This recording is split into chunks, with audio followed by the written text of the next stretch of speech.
Wow, well, back on Morning Line. Thanks for joining us. This is Allison Fields. She is a veterinarian, and we're taking your phone calls this morning. Again, sponsored by the National Academy of Veterinary Medicine. Yes. And she's been coming on the program for years. She knows her stuff. 737-7587. If you have a question about your pet animal, join us right now. Let's go next to Brian. Hi, Brian. Morning, Brian. Good morning. Buddy's doing much better with that hair loss on his legs. I think we finally got it down. Good. Yeah, we had some. Where are you going, buddy? We have some multi-nutrition cat food that we give him, and then once a week we mix his wet food that we get from Dr. Casey Darman at White Oaks Animal Hospital. What, buddy? But anyway, so how are you making him meow on cue? You're not pulling his tail, are you? No, he's whenever I get on the phone, he thinks I'm talking to him. So that is awesome. That is awesome. Yeah, he's pretty smart. He's big. He's a big Russian blue. He's a rescue cat.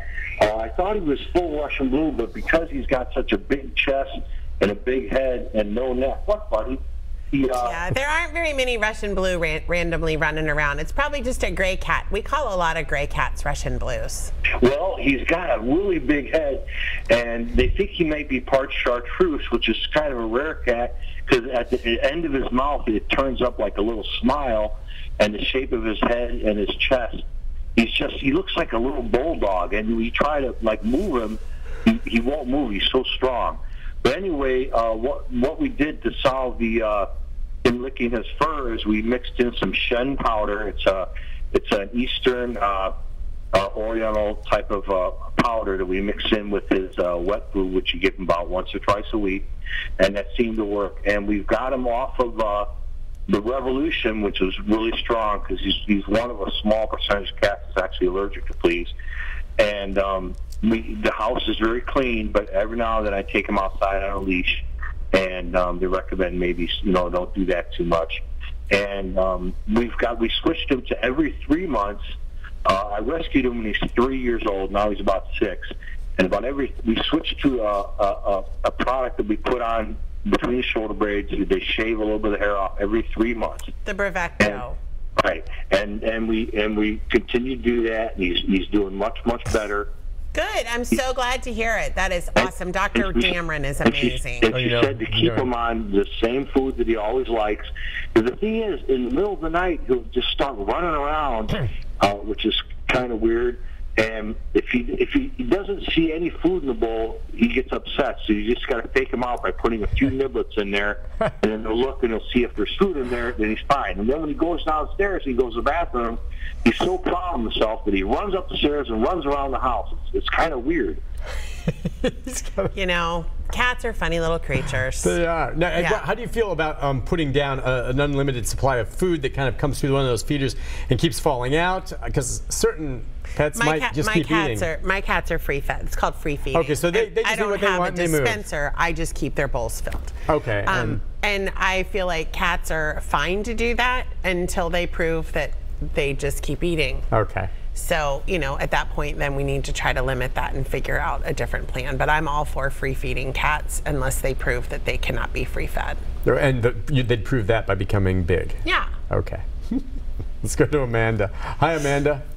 Hi. Hey, how can we help you? Hi, I'm calling about my 8-week-old kitten. We rescued him about a week ago from a shelter. Awesome. We're having trouble with his bowel movements. He's getting some of the bowel out, but then he's very constipated. He has huge ones that'll still be like hanging out of his butt. Have you talked to your vet about this? Has he been to the vet? I have not talked to the vet. We have tried the unsweetened pumpkin puree, which seems to be helping, but we're still having trouble. Okay. I think that you need to get an appointment and go see your vet. He's 8 weeks old. It's about time to start his vaccination schedule. And they can get a fecal on him, make sure there's no parasites, and then kind of go from there.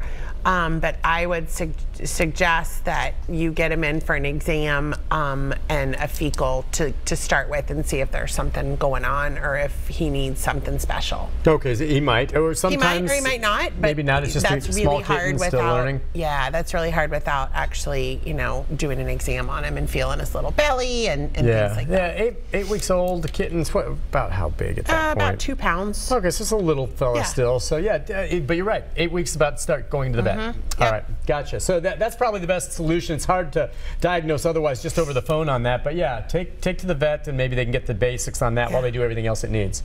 Let's go to Chris. Hi, Chris. Hello? Hey, Chris. How are you doing? Doing great. Good morning, guys. Morning. So I have 2 ferrets. Okay. Right, cool. And one is about 9 months old. The other one is about 6 months old. Now, when I bought them, they both came with certifications of distemper, rabies.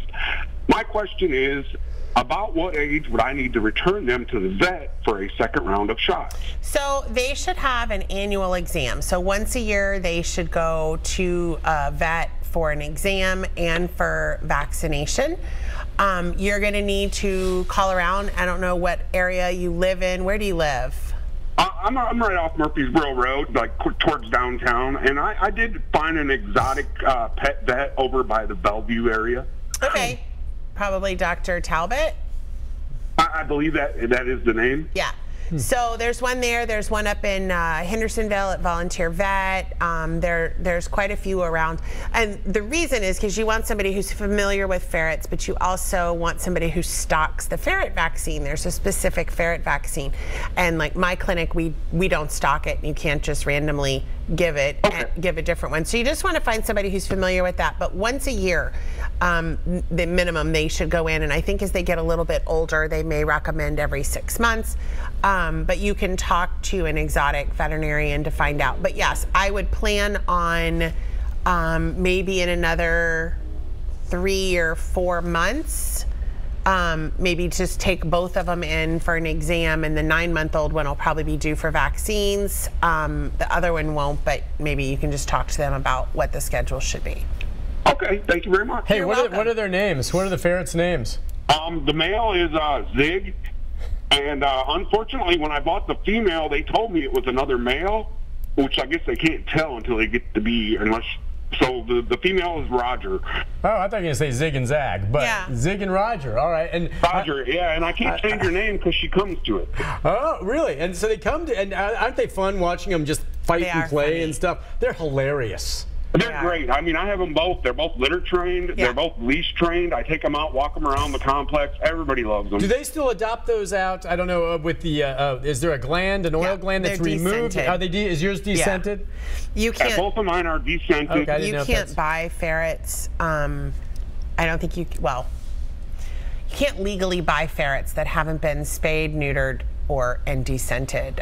They are considered actually a nuisance pest and can just decimate. Like a chicken coop, I can imagine, or something like that. Or like, prairie dogs, they're burrowers and they can cause lots of damage. So they are altered and descented at the place where they're say hatched, because you never really, I mean, you see baby ferrets, but they're teeny tiny.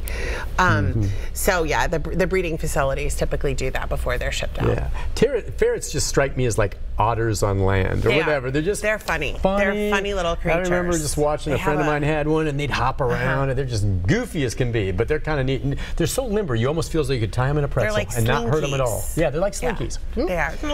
All right, we'll take a break on that note when we come back. If you're on hold, stay there. We got some lines open. The vet is on to answer your questions right after this.